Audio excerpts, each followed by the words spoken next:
नमस्कार, हमारे IGNOU audio books channel पर आपका स्वागत है। इंदिरा गांधी राष्ट्रीय मुक्त विश्वविद्यालय, school of vocational education and training SOVET, Bachaur of arts, vocational studies, micro, small and medium enterprises BAVMSME, semester 2, BHD AE 182 Hindi भाषा और संप्रेषण, खंड 2 हिंदी भाषा और संप्रेषण 2, इकाई 8, संप्रेषण के विविध रूप। 8.0 उद्देश्य। इस इकाई को पढ़ने के बाद आप संप्रेषण का अर्थ स्पष्ट समझ सकेंगे, मौखिक संप्रेषण के प्रकारों का विवेचन कर सकेंगे, अब भाषा के मुख्य लक्षण बता सकेंगे, लिखित संप्रेषण के स्वरूप की चर्चा कर सकेंगे, वर्णात्मक लिपि व्यवस्था के बारे में बता सकेंगे, देवनागरी लिपि की वैज्ञानिकता के बारे में बता सकेंगे, आंगिक संप्रेषण के अर्थ और स्वरूप की चर्चा कर सकेंगे। 8.1 आंगिक संप्रेषण की मुख्य श्रेणियों का विवेचन कर सकेंगे, आंगिक संप्रेषण की कठिनाइयां समझ सकेंगे। प्रस्तावना। संप्रेषण के विविध रूपों और उनकी उपयोगिता पर विचार करते हुए भाषा के मौखिक, लिखित और आंगिक रूप पर विचार करना आवश्यक हो जाता है। भाषा की विकासगत विशेषताओं के साथ साथ भाषा और लेखन का अंतःसंबंध, उपयोगिता एवं आरोह अवरोह आदि का ज्ञान किसी भी भाषा भाषी समाज के लिए आवश्यक है। संप्रेषण के विविध रूपों के संदर्भ में उसकी सूक्ष्मताओं तथा परिवर्तन आदि से हमें अवगत होते रहना चाहिए। इस प्रकार भाषा के साथ साथ उसमें लिखित साहित्य एवं समाज से संबंधित जानकारी हमें भली प्रकार हो सकती है। इसके लिए लेखन विधि एवं भाषिक संरचना की चर्चा आवश्यक है। इसके अतिरिक्त आंगिक संप्रेषण की भी महत्वपूर्ण भूमिका होती है। आंगिक संप्रेषण से शब्द रहित संप्रेषण होता है, जिसे भाव भंगिमा, हाव भाव आदि शारीरिक चेष्टाओं से अपना संदेश भेजा जाता है। 8.2 संप्रेषण का अर्थ और सिद्धांत। संप्रेषण एक सामाजिक प्रक्रिया है। इस प्रक्रिया में अकेला व्यक्ति संप्रेषण करने में असमर्थ होता है, उसे एक श्रोता की जरूरत होती है। अगर एक व्यक्ति कोई बात करता है तो दूसरा व्यक्ति उसे सुनता है। अतः व्यक्ति सामाजिक होने के साथ साथ संप्रेषणशील भी होता है। वस्तुतः संप्रेषण का अर्थ है किसी एक संदेश को दो व्यक्तियों या समूहों को एक समान या उसी प्रकार दूसरे के पास भेजना। एक स्थान से दूसरे स्थान में संदेश या जानकारी भेजना भी संप्रेषण है। इसमें वक्ता, श्रोता और संदेश के अतिरिक्त स्रोत, माध्यम और लक्ष्य भी होता है। वक्ता या संप्रेषणकर्ता अपना संदेश स्व अभिव्यक्ति से पत्र पत्रिकाओं, पुस्तकों, टेलीफोन, मोबाइल, टीवी, रेडियो यंत्र आदि विविध पद्धतियों से प्रेषित करता है। संप्रेषण परस्पर संबंधों का निर्माण करता है, गलतफहमी दूर करता है, तनाव कम करता है और आत्मविश्वास पैदा करता है। यदि किसी सूचना का अध्ययन तकनीकी प्रक्रिया से किया जाता है तो वह संप्रेषण सिद्धांत होगा, जो सूचना सिद्धांत का एक क्षेत्र है। इससे लोग विचार विमर्श करते हुए अपने संदेश या मंतव्य का सृजन करते हैं और उसके अर्थों की व्यवस्था बनाए रखते हैं।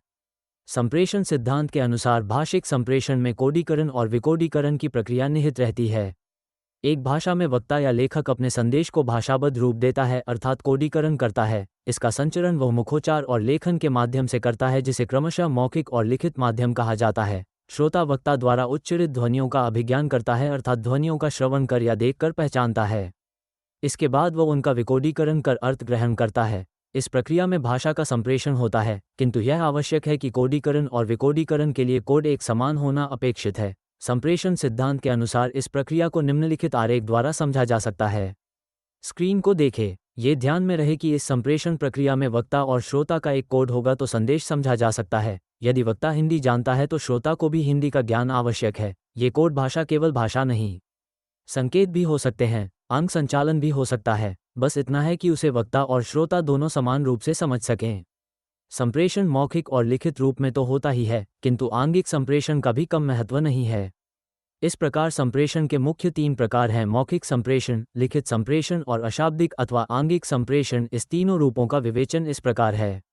8.3 मौखिक संप्रेषण, ऑरल कम्युनिकेशन, अवधारणा और प्रकार। किसी भाषा का उल्लेख होते ही उसमें प्रयुक्त ध्वनियाँ, शब्दावली आदि के साथ उसके वर्णों तथा लेखन, लिपि की संकल्पना भी हमारे मस्तिष्क में उत्पन्न होती है। यह सही है कि लिपि आज चाहे जितनी भी महत्वपूर्ण हो गई हो, किंतु इसका विकास भाषा में अपेक्षाकृत देर से हुआ। यह एक निर्विवाद सत्य है कि भाषा का आरंभ मौखिक या उच्चारित रूप से हुआ। आदि मानव को जब अपने मस्तिष्क में उत्पन्न विचारों को दूसरों तक संवाद अथवा बातचीत के द्वारा पहुंचाने की आवश्यकता अनुभव हुई, तभी से उच्चारित या मौखिक संप्रेषण का उद्भव हुआ। संप्रेषण केवल 2 या 2 से अधिक व्यक्तियों के बीच सीधे संवाद का ही नहीं, बल्कि आत्माभिव्यक्ति का भी माध्यम है। जब व्यक्ति केवल अपने आप को अभिव्यक्त करना चाहता है और उसके समक्ष श्रोता न हो, वहां उसे अभिव्यक्ति या संप्रेषण की दूसरी श्रेणियों अथवा तरीकों की आवश्यकता अनुभव होती है। अनेक पर्वत श्रेणियों और गुफाओं आदि में उकेरित चित्र एवं चित्रलिपि अभिव्यक्ति के ऐसे ही माध्यम हैं। इसी सरणी में आगे चलकर लिपि का विकास भी हुआ। आदि मानव के शैल चित्रों के बाद लिपि का सबसे पहला रूप चित्रलिपि ही था। इसमें आज की तरह ध्वनि प्रतीक न होकर वस्तु प्रतीक ही चित्रित होते थे। उदाहरण के लिए मनुष्य, पशु, बर्तन, हथियार जैसी वस्तुओं के द्योतन के लिए इन वस्तुओं से मिलते जुलते चित्र बना लिए जाते थे। ये चित्र ही लिपि चित्र होते थे और उस वस्तु का प्रतीक भी। आज भी यातायात संबंधी संकेतों का प्रयोग ऐसे चित्रों या प्रतीकों के रूप में किया जाता है। इस लिपि के संप्रेषण की विशेषता इसकी स्पष्टता तथा अर्थबोधन की सहजता है। संप्रेषण का मौखिक रूप प्रयोग के आधार पर कई प्रकार का मिलता है। प्रयोक्ता किस वर्ग, शिक्षा, वय, जाति, धर्म आदि से संबद्ध है, तदनुसार संप्रेषण के अनेक साहित्यिक बोलचाल, शुद्ध अशुद्ध एवं ग्राम्य प्रयोग के आधार पर संप्रेषण के जो भेद किए जा सकते हैं उसके 3 आधार प्रयोग क्षेत्र, साधुत्व, शुद्ध एवं अशुद्ध, और प्रचलन, भाषा जीवित है या मृत हैं। निर्माता के आधार पर संप्रेषण का मौखिक रूप बदलता रहता है। भाषा का निर्माता कौन है, उसका क्या स्तर है, इस आधार पर भी संप्रेषण के अनेक रूप हो जाते हैं। यदि किसी भाषा का निर्माता समाज या देश है तो उस भाषा का संप्रेषण क्षेत्र विस्तृत होता है। वह मौखिक रूप में भी परंपरागत रूप से प्रचलित रहती है। इसके विपरीत यदि भाषा का संबंध व्यक्ति विशेष से है या छोटे वर्ग से है तो वह कृत्रिम भाषा या बोली का रूप लेकर संप्रेषण के मौखिक रूप में व्यवहृत होती है। अन्य कई गौण आधारों पर भी संप्रेषण का वर्गीकरण किया जा सकता है, जैसे संस्कृति, ग्राह्यता, सुबोधता, मिश्रण आदि के आधार पर भी मौखिक संप्रेषण के भेद, उपभेद संभव है, परंतु इस प्रकार के भेदों, उपभेदों का अध्ययन प्रचलित नहीं है। वास्तव में परिनिष्ठित या परिष्कृत भाषा संप्रेषण के मौखिक एवं लिखित दोनों रूपों में प्रयुक्त होती है। साहित्यिक रचनाएं इसी में होती है। शासन, शिक्षा एवं शिक्षित वर्ग में इसका ही प्रयोग होता है। यह भाषा व्याकरण की दृष्टि से भी परिष्कृत होती है। भाषा का व्याकरण इसी को आधार मानकर निर्मित होता है। अनेक समान भाषाओं में से विशिष्ट समाज या जनसामान्य में अधिक प्रचलित होने के आधार पर किसी एक भाषा को संप्रेषण हेतु आदर्श मान लिया जाता है। शिक्षित वर्ग इसी का प्रयोग करता है। यह भाषा राजकीय स्तर पर स्वीकृत होने के कारण आदर्श भाषा के रूप में संप्रेषण के लिए व्यवहृत होती है। संस्कृत, हिंदी, अंग्रेजी, फ्रेंच, जर्मन, रूसी, चीनी आदि भाषाएं इसी श्रेणी में आती हैं। आदर्श भाषा के प्रांतीय या प्रादेशिक रूप भी अनेक हो जाते हैं। इस भाषा के मौखिक तथा लिखित 2 रूप होते हैं। मौखिक रूप में छोटे, सरल और सुबोध वाक्यों में संप्रेषण होता है। लिखित रूप में प्रायः बड़े और कठिन वाक्यों का भी प्रयोग होता है। यह भाषा प्रायः संपादित होती है। इस मौखिक रूप की अपेक्षा सहजता कम मिलती है। मौखिक रूप में संप्रेषण की सबसे छोटी इकाई व्यक्ति, बोली, इडियलेक्ट होती है। यह भाषा की सबसे छोटी इकाई है। एक व्यक्ति की भाषा को व्यक्तिगत बोली कहा जाता है। एक समान भाषा होते हुए भी एक व्यक्ति की भाषा का रूप दूसरे व्यक्ति से भिन्न होता है। ध्वनि भेद, स्वर भेद, सुर भेद आदि के आधार पर अलग अलग व्यक्ति के भाषा रूप को पहचाना जा सकता है। इसी आधार पर केवल ध्वनि को सुनकर हम किसी व्यक्ति विशेष को अंधकार में भी पहचान लेते हैं। व्यक्ति भेद से संप्रेषण में भी भेद हो जाता है। इस प्रकार व्यक्तियों की पृथक पृथक ध्वनियों का विश्लेषण भी किया जा सकता है। 8.3.1 अपभाषा का अर्थ और मुख्य लक्षण। संप्रेषण के मौखिक रूप में ही अपभाषा, स्लैंग भी आती है। अशिष्ट, असभ्य और अपरिष्कृत अथवा असंस्कृत भाषा को अपभाषा कहते हैं। महाभाष्यकार पतंजलि ने सर्वप्रथम अपभाषा की ओर ध्यान आकृष्ट किया है। उनका कथन है, ब्राह्मणेन न मलेच्छित्वै नाभाषित्वै। महाभाष्य आहनिक अर्थात एक ब्राह्मण अथवा विद्वान को मलयच भाषा अर्थात अशुद्ध भाषा का प्रयोग नहीं करना चाहिए। अपभाषा में निम्नलिखित बातें होती हैं। व्याकरणिक असम्मतता, इसमें शुद्धि अशुद्धि का ध्यान न रखते हुए अमानक रूपों का प्रयोग होता है, जैसे एकर, इसका, ओकर, उसका, गौवा, गांव, गवा, गया आदि का प्रयोग होता है। वाक्य रचना अपरिष्कृत, इसमें वाक्य रचना प्रायः परिष्कृत नहीं होती, जैसे मैं बोला, मैंने कहा, मेरे से ये काम ना होगा, मुझसे ये काम नहीं होगा आदि। अशिष्ट शब्द का प्रयोग, शिष्ट समाज में अनुचित माने गए शब्दों का प्रयोग करना, जैसे रंडी, पुत्र, वंध्यापुत्र, अबे, तबे आदि का संबोधन। गालीवाचक शब्द, अपरिष्कृत मुहावरों का प्रयोग, इसके अंतर्गत मनगढ़ंत मुहावरों का प्रयोग सम्मिलित है। अर्थ विस्तार या अर्थ संकोच आदि की दृष्टि से मारकर भूस भरना, मक्खन लगाना, मक्खनबाजी, पिटाई के लिए हजामत बनाना या कचूमर निकालना आदि मौखिक संप्रेषण प्रयोग में आते हैं। अपभाषा संप्रेषण के मौखिक रूप में शैक्षिकी और सामाजिक दृष्टि से प्रायः निम्न वर्ग में प्रचलित होती है। इसका प्रयोग भी वर्ग विशेष या समाज विशेष में ही प्रचलित है। निम्न वर्ग के व्यक्तियों और समवयस्क लोगों के हास्य विनोद में भी इसका प्रयोग मिलता है। भाषा विज्ञान की दृष्टि से अपभाषा का अध्ययन भाषा विषयक एवं संस्कृति विषयक अनेक तथ्यों का परिचायक होता है। 8.3.2 मौखिक संप्रेषण और मानसिक पक्ष। विचार हमारे लिए निर्देशक तत्व का कार्य करते हैं और ध्वनि यंत्र संवाहक का। वक्ता जब अपनी हृदयगत भावनाओं को व्यक्त करना चाहता है तो उसके मन में उस भाव का एक स्वरूप अनिश्चित होता है। तदनुकूल शब्द चयन का कार्य भी उसका मानसिक पक्ष या बुद्धि ही करती है। मन में उत्पन्न भावनाओं की उग्रता, व्यग्रता या प्रफुल्लता के अनुरूप ही वाणी में तदनुकूल कंपन होता है। वक्ता की भावनाओं का बोध उसकी मौखिक उच्चरित ध्वनि से स्पष्ट हो जाता है। कुछ विद्वानों ने इसे आंतरिक भाषा, इन स्पीच, की संज्ञा दी है। मानसिक पक्ष में व्यक्त वाक्य की प्रकाशन क्षमता नहीं है, इसलिए इसे पंगु कहा गया है। ध्वनियंत्र में प्रकाशन या अभिव्यक्ति की क्षमता है, गतिशीलता है, किंतु उसमें विचार की क्षमता नहीं है। अतः मानसिक पक्ष एवं वाक पक्ष के समन्वय से ही संप्रेषण का मौखिक रूप प्रकट होता है। अतः मानस पक्ष और मौखिक पक्ष में क्रमशः आत्मा और शरीर का संबंध है। मौखिक उच्चारण या संप्रेषण प्रक्रिया में शरीर के किन किन अवयवों की सहायता ली जाती है, ये ध्वनि विज्ञान के विवेचन तथा विश्लेषण का विषय है। ध्वनि विज्ञान स्वरतंत्री, कंठ, तालु, घोष, अघोष, अल्पप्राण, महाप्राण आदि भौतिक आधार को लेकर चलता है। भौतिक आधार से ही भाषा अपने संप्रेषण का मौखिक स्वरूप ग्रहण करती है। 8.4 लिखित संप्रेषण, रिटन कम्युनिकेशन, स्वरूप एवं विकास। मानव सभ्यता के विकास के साथ जीवन शैली की जटिलताओं में भी वृद्धि हुई है। ऐसे में प्रत्येक वस्तु का चित्रलिपि में अंकन करना कठिन हो गया। साथ ही अमूर्त भावनाओं और अनेक प्रकार के क्रियाकलापों की अभिव्यक्ति भी इस लिपि से भली प्रकार नहीं हो सकती थी। परिणामस्वरूप लिपि क्रमशः प्रतीकात्मकता की ओर अग्रसर हुई। लिपि के विकास का अगला चरण शब्द लेखन था। इसके अंतर्गत लिपि प्रतीक वस्तु नहीं बल्कि शब्द होते थे। आज हमारी अधिकतर लिपियां ध्वनि पर आधारित हैं, अर्थात किसी शब्द के उच्चारण में जो जो ध्वनियां आती हैं, हम उन ध्वनियों के प्रतीक वर्णों को उसी क्रम में साथ रखते हैं। जैसे कमल शब्द के लिए हम क, म तथा ल ध्वनि प्रतीकों को उसी क्रम में रख देते हैं और उनका इकट्ठा उच्चरित रूप उसी रूप में हमारे सामने प्रस्तुत करता है।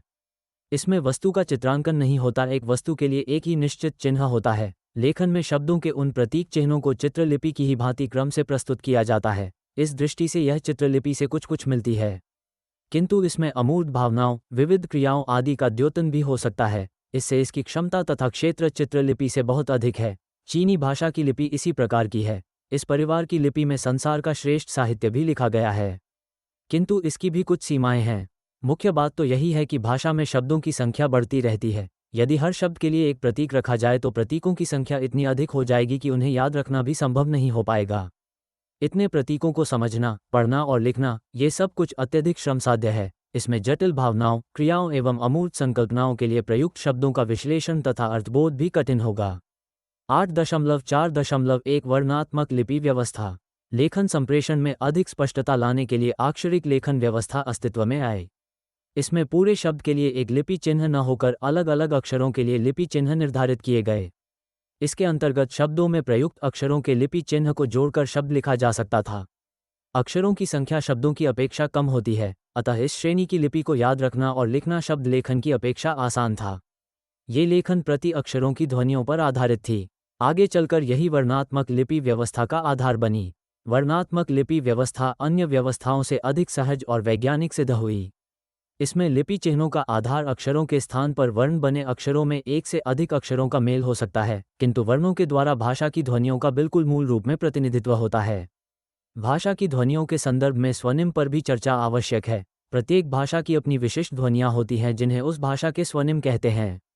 किसी भाषा की ध्वनि व्यवस्था के अंतर्गत आने वाले स्वनिम वर्ण तो होते ही हैं, किंतु किसी लिपि चिन्ह के रूप में अभिव्यक्त होकर भी वे वर्ण कहे जाते हैं। यथा हिंदी में अ वर्ण अ ध्वनि का प्रतीक है और जब भी वो वर्ण लिखा जाएगा उसका उच्चारण अ ही होगा। जिस प्रकार उच्चारण में एक या एक से अधिक ध्वनियाँ मिलकर एक शब्द बनाती हैं, उसी प्रकार लेखन में ध्वनियों के प्रतीक वर्ण उसी क्रम में आकर उसी शब्द को लिखित रूप प्रदान करते हैं। जैसे हिंदी के शब्द पानी में 4 ध्वनियाँ पर आ न ई प्रयुक्त हुई हैं, लेखन में इन्हीं के प्रतीक इसी क्रम में आकर शब्द को लिखित आकार में प्रस्तुत करते हैं। ये चित्रलिपि या शब्द चित्र लेखन की अपेक्षा अत्यधिक सरल है, क्योंकि इसमें हर वर्ण किसी वस्तु या शब्द का प्रतीक न होकर भाषा की किसी ध्वनि अर्थात स्वनिम का प्रतीक होता है। चित्रलिपि या शब्द चित्र लेखन में जहाँ असंख्य वस्तुओं या असंख्य शब्दों के लिए असंख्य लिपि चिन्हों की आवश्यकता होती है, चाहे उन वस्तुओं के नामों या शब्दों में ध्वनियों की कितनी ही समानता क्यों न हो।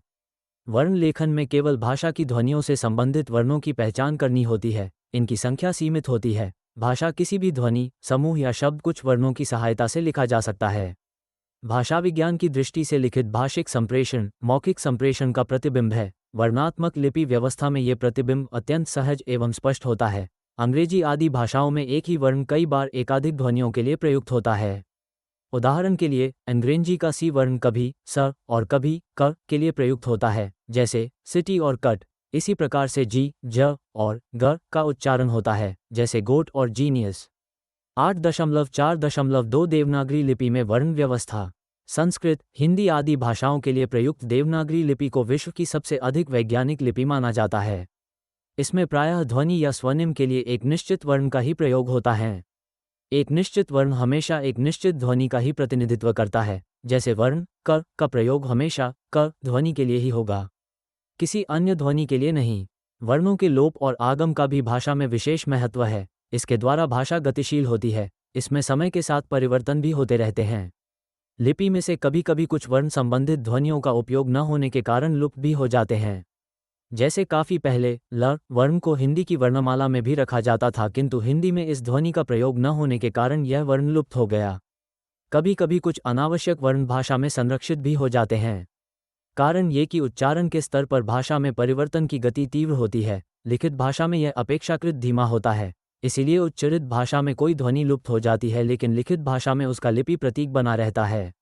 जैसे री तथा श ध्वनियों का उपयोग री तथा श के रूप में हो रहा है, फिर भी इनके प्रतीक वर्णों री और श का भी प्रयोग हो रहा है। उच्चारण के स्तर पर ऋतु और शेष इक्वल शेष हो गया है।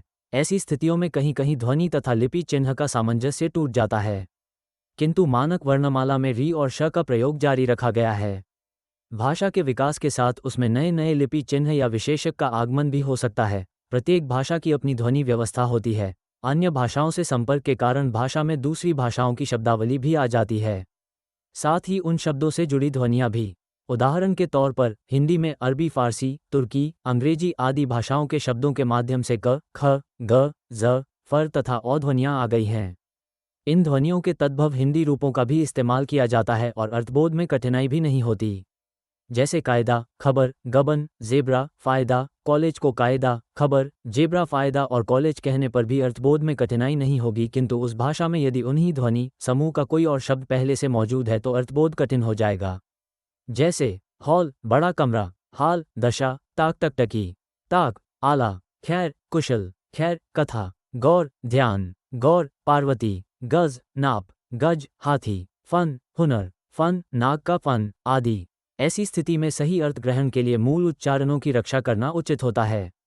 हिंदी नागरी लिपि में ऐसे कई आगत वर्ण हैं। भाषा में अर्थ संप्रेषण केवल वर्णों से बने शब्दों के माध्यम से ही नहीं होता। वक्ता के बोलने की शैली पर भी अर्थबोध निर्भर करता है। इसे विराम एवं बलाघात कहते हैं, जो केवल ध्वनि या वर्ण का विषय नहीं है। जैसे 1. रोको मत जाने दो। 2. रोको मत जाने दो। 3. ये राम की किताब है। 4. ये राम की किताब है। 5. ये राम की किताब है। यहाँ बोलने की शैली और लेखन चिन्हों का विशेष महत्व है, उसी के अनुरूप संप्रेषण का भाव प्रकट होता है। लिपि लेखन की इस उपयोगिता के कारण ही वाक् को भाषा का प्रमुख और स्वाभाविक माध्यम माना गया है। लेखन को वाक् के गौण तथा दृश्य माध्यम का स्थान दिया गया है। ये तथ्य भी प्रमुख है कि भाषा का जन्म वाक् प्रतीकों की व्यवस्था के रूप में हुआ है। प्रत्येक सामान्य मानव शिशु को बोलना सहज रूप से अनायास ही आ जाता है, लेकिन आज के समय और समाज में भाषा का लिखित रूप में संप्रेषण अत्यधिक महत्वपूर्ण हो गया है। यह सही है कि भाषा को लिखने और पढ़ने वालों की संख्या इसे बोलने वालों की तुलना में काफ़ी कम है, क्योंकि पढ़ना और लिखना एक अर्जित कौशल है, इसे सीखना पड़ता है, किंतु इस संप्रेषण कौशल को अर्जित करना भी आज के समय की अनिवार्यता है। ये समाचार पत्र पढ़ने, पत्र लिखने या ज्ञानार्जन या डिग्री लेने तक सीमित नहीं है। हमारे चारों ओर यातायात संबंधी निर्देश, संस्थान, अस्पताल, स्कूल, कॉलेज, दुकान, बस, रेलवे आदि जगह साइनबोर्ड, नंबर अथवा अन्य जानकारी, सूचना आदि लेखन के माध्यम से ही हमारे सामने आते हैं। अतः लिपि के ज्ञान के बिना व्यक्ति का दैनिक जीवन अधूरा है। संप्रेषण के माध्यम लेखन के द्वारा मनुष्य ने समाज में भौगोलिक दूरियों को मिटाकर परस्पर संबंध तथा संपर्क को और अधिक आसान बना दिया है। लेखन के द्वारा दो व्यक्ति आमने सामने न होकर भी संपर्क कर सकते हैं। पत्र पत्रिकाओं के माध्यम से हमें विश्व भर की जानकारी मिलती है, हमारा ज्ञान वर्धन होता है। मौखिक जानकारी की तुलना में लिखित जानकारी अधिक सुविधाजनक और प्रामाणिक होती है। इसे संरक्षित भी किया जा सकता है, इसे जरूरत पड़ने पर बार बार पढ़ा जा सकता है। लेखन के द्वारा अध्ययन क्षेत्र भी विस्तृत हुआ है। आज विद्यार्थी के लिए भी लेखन का माध्यम सर्वाधिक सुगम है। केवल शिक्षक आधारित ज्ञान प्रायः मस्तिष्क की एकाग्रता की कमी एवं स्थान, काल, परिस्थिति के भेद से सदैव ग्राह्य नहीं हो पाता। पुरानी रटन प्रक्रिया में व्यय होने वाले समय को भी बचाया जा सकता है। लेखन के द्वारा मानकता तथा स्थिरता भी प्राप्त होती है। मौखिक या उच्चरित संप्रेषण में परिवर्तन जल्दी जल्दी घटित होते हैं। लिखित संप्रेषण में ये गति धीमी होती है। यथा हिंदी में बाबूजी शब्द पूर्वी क्षेत्र में बाऊजी और बौजी भी हो जाता है, किंतु लेखन में इसे हर क्षेत्र में बाबूजी ही लिखा जाता है। इससे हर क्षेत्र के व्यक्ति को अर्थबोध हो जाता है। लिखित संप्रेषण मौखिक की अपेक्षा अधिक औपचारिक भी होता है। इससे मानकता का तत्व जुड़ जाता है। लिखित संप्रेषण में अधिकतम वर्तनी, शब्दावली, संरचना और व्याकरण में मानक रूप को सुरक्षित रखा जा सकता है, जो अध्ययन में काफी सहायक होती है। 8.5 आंगिक संप्रेषण, नॉन वर्बल कम्युनिकेशन, अर्थ और स्वरूप। आंगिक संप्रेषण से तात्पर्य है शब्द रहित संदेश का प्रेषण। शब्द रहित संदेश भेजने और प्राप्त करने की प्रक्रिया से यह सिद्ध होता है कि शाब्दिक भाषा ही संप्रेषण का एकमात्र साधन नहीं है। संप्रेषण के अन्य साधन भी हैं। आंगिक संप्रेषण को शारीरिक चेष्टाओं, हाव भाव, स्पर्श, हैप्टिक संप्रेषण, शारीरिक भाषा, बॉडी लैंग्वेज, भावभंगिमा, चेहरे की अभिव्यक्ति या आंखों के संपर्क से भी अभिव्यक्त किया जा सकता है। आवाज या वाणी के अंतर्गत समांतर भाषा नामक अवाचिक तत्व समाविष्ट होते हैं। इनमें आवाज की गुणवत्ता, भावना, बोलने के तरीके आदि के साथ ही ताल, लय, आलाप, आरोह, अवरोह एवं तनाव जैसे छंदशास्त्र संबंधी लक्षण भी शामिल हैं। नृत्य भी अशाब्दिक या आंगिक संप्रेषण की ही एक शैली है। यद्यपि हम सर्वत्र नृत्य का उपयोग नहीं कर सकते, किंतु साहित्य संस्कृति के अंतर्गत नृत्य एक सशक्त आंगिक संप्रेषण है। इसी तरह लिखित पाठ में भी अशाब्दिक तत्व होते हैं, जैसे हस्तलेखन तरीका, शब्दों की स्थान संबंधी व्यवस्था या इमोटिकॉन का प्रयोग। आंगिक संप्रेषण के लिए अवाचिक संप्रेषण, वाच्यतर संप्रेषण, अशाब्दिक संप्रेषण या शब्दतेर संप्रेषण आदि शब्द प्रयुक्त किए जाते हैं। आंगिक संप्रेषण या अशाब्दिक संप्रेषण अधिकतर अनियंत्रित संकेतों पर आधारित होता है। अलग अलग संस्कृतियों के अनुसार यह पृथक पृथक हो सकता है। कुछ हद तक यह अधिकतर मूर्ति सदृश आइकॉनिक है। इसे वैश्विक रूप से समझा जा सकता है। चेहरे की अभिव्यक्ति के संबंध में पॉल एकमैन 1960 के दशक में ने एक महत्वपूर्ण अध्ययन प्रस्तुत किया है कि गुस्सा, घृणा, भय, प्रसन्नता, उदासी एवं आश्चर्य आदि भावनाओं की अभिव्यक्ति सार्वभौमिक होती है और यह अभिव्यक्ति आंगिक संप्रेषण से स्पष्ट रूप से अभिव्यक्त भी हो सकती है। आंगिक संप्रेषण का व्यवहारिक अध्ययन अधिकतर आमने सामने की अंतःक्रिया, बातचीत पर ध्यान केंद्रित करता है। मूक बधिर स्कूलों में भी बच्चों को आंगिक संप्रेषण से ही संप्रेषण कराया जाता है। आंगिक संप्रेषण को 3 प्रमुख वर्गों में विभाजित किया गया है। वातावरण परक स्थितियां जहां संप्रेषण घटित होता है। संप्रेषण का शारीरिक चरित्र चित्रण एवं अंतःक्रिया, बातचीत। प्रेषक एवं प्रेषिती का व्यवहार। संप्रेषण में भौतिक जगह के अध्ययन को प्रॉक्सिमिक्स कहते हैं। यह वो अध्ययन है जिसमें ये पता लगाते हैं कि व्यक्ति अपने आसपास मौजूद भौतिक जगह को किस प्रकार ग्रहण एवं प्रयोग करता है। किसी संदेश के प्रेषक एवं प्राप्तकर्ता के मध्य का स्थान संदेश की विवेचना को प्रभावित करता है। अलग अलग संस्कृतियों एवं उनके विभिन्न ढांचों में जगह को ग्रहण एवं प्रयोग करना भिन्न भिन्न है। 8.5.1 आंगिक संप्रेषण की मुख्य श्रेणियां। आंगिक संप्रेषण या अशाब्दिक को मुख्यतः 4 श्रेणियों में विभक्त कर सकते हैं। अंतरंग, सामाजिक, व्यक्तिगत, सार्वजनिक जगह। हर्जी एंड डिक्सन 2004 ऐसे 4 क्षेत्र चिन्हित करते हैं जहां मनुष्य का संप्रेषणात्मक व्यवहार आंगिक या अशाब्दिक होता है। एक घर जहां उसके स्वामी की अनुमति के बिना कोई प्रवेश नहीं कर सकता। 2 कोई व्यक्ति रेलगाड़ी की एक ही सीट पर बैठता है, यदि कोई और बैठ जाए तो व्यथित होता है। 3 जब कोई व्यक्ति पार्किंग के लिए जगह की प्रतीक्षा में हो तो व्यक्ति पार्किंग की जगह छोड़ने में अधिक वक्त लेते हैं। 4 जब कोई समूह फुटपाथ पर बातचीत में मशगूल हो तो अन्य व्यक्ति उन्हें टोकने के बजाय बगल से निकल जाएंगे। आंगिक संप्रेषण में समय के प्रयोग का भी अध्ययन किया गया है। इसे क्रोनेमिक्स कहते हैं। समय को लेकर अनुभव एवं प्रतिक्रिया एक सशक्त संप्रेषण है।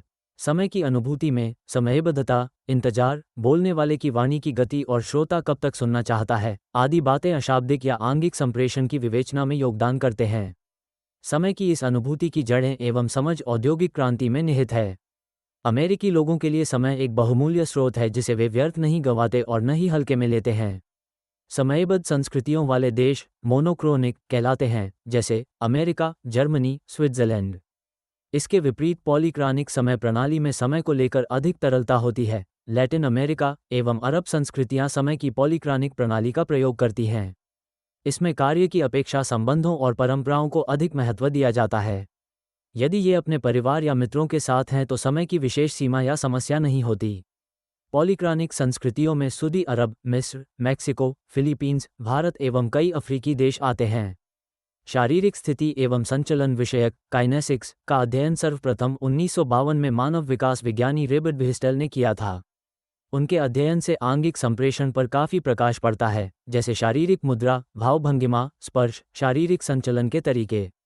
आंगिक संप्रेषण के विभिन्न कार्यों को भी ध्यान में रखना पड़ता है, जैसे भावनाओं को व्यक्त करना, पारस्परिक रुख को व्यक्त करना, वक्ता एवं श्रोता के मध्य अंतःक्रियाओं के संकेतों का प्रबंध करने में वाणी का साथ देना, किसी के व्यक्तित्व का स्वप्रदर्शन, अनुष्ठान, अभिवादन, हेलो, हाय, बाय बाय तथा नमस्कार आदि। 8.5.2 आंगिक संप्रेषण की कठिनाइयाँ। आंगिक संप्रेषण में कई कठिनाइयाँ भी होती हैं, जो इस प्रकार हैं। प्रेषक एवं प्रेषिती की क्षमता में भिन्नता होना। प्रायः महिलाएं आंगिक संप्रेषण में पुरुषों की अपेक्षा अधिक बेहतर होती हैं। आंगिक संप्रेषण की योग्यताओं का परिमाप तथा सहानुभूति अनुभव करने की क्षमता शाब्दिक से अधिक सूक्ष्म और गहरी होने के कारण दोनों की योग्यताएं एक दूसरे से स्वतंत्र हैं। ऐसे लोग जिन्हें आंगिक संप्रेषण में तुलनात्मक रूप से अधिक समस्या है, उनको ज़्यादा चुनौतियों का सामना करना पड़ सकता है, विशेषकर पारस्परिक संबंधों में। यद्यपि ऐसे संसाधन भी हैं जो विशेष रूप से इन्हीं लोगों के लिए हैं तथा उन्हें अन्य लोगों की तरह आसानी से सूचनाओं को समझने में सहायता दी जाती है। इन चुनौतियों का सामना करने वाले वर्ग को एस्पर्गर सिंड्रोम सहित ऑटिज्म स्पेक्ट्रम डिसऑर्डर से ग्रसित भी कहा जा सकता है।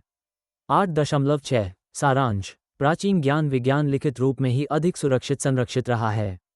लिपि का आरंभ चित्रलिपि से माना जाता है। आज ध्वन्यात्मक वर्ग लेखन अधिक वैज्ञानिक एवं सुविधाजनक है, इसीलिए लिखित संप्रेषण अधिक प्रचलित भी है। भाषा में लिपि का उद्भव ध्वनि के बाद हुआ, फिर भी भाषा के संरक्षण में लिपि का ही महत्वपूर्ण योगदान रहा है।